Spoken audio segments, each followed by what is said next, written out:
ନମସ୍କାର ଦର୍ଶକ ବନ୍ଧୁ, କେଦାର ଗୌରୀ ଧାରାବାହିକରେ ଆପଣମାନେ ଆଜି ଦେଖିବାକୁ ପାଇବେ।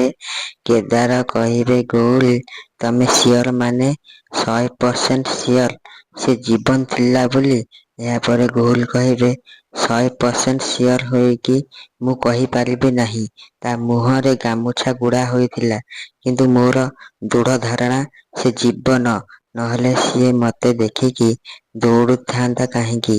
ଏହାପରେ କେଦାର କହିବେ ଆରେ ତମକୁ ଲାଗୁଥିବ ସେଇ ଲୋକ ତୁମକୁ ଦେଖି ଦୌଡିକି ପଳେଇଲା ବୋଲି।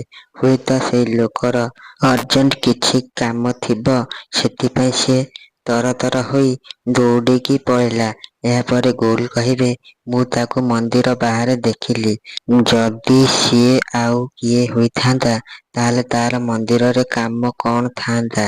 ତା ଛଡା ଅନ୍ୟ ଜଣେ ଲୋକ ଆଉ ଜୀବନ ଏତେ ଏକା ଭଳିଆ ଦେଖାଯିବେ? ଆଉ ମୁଁ ତାହା ସାଙ୍ଗରେ କଥା ହେବା ପାଇଁ ଗଲା ବେଳକୁ ସେ ଦୌଡିକି କାହିଁକି ପଳେଇଗଲା?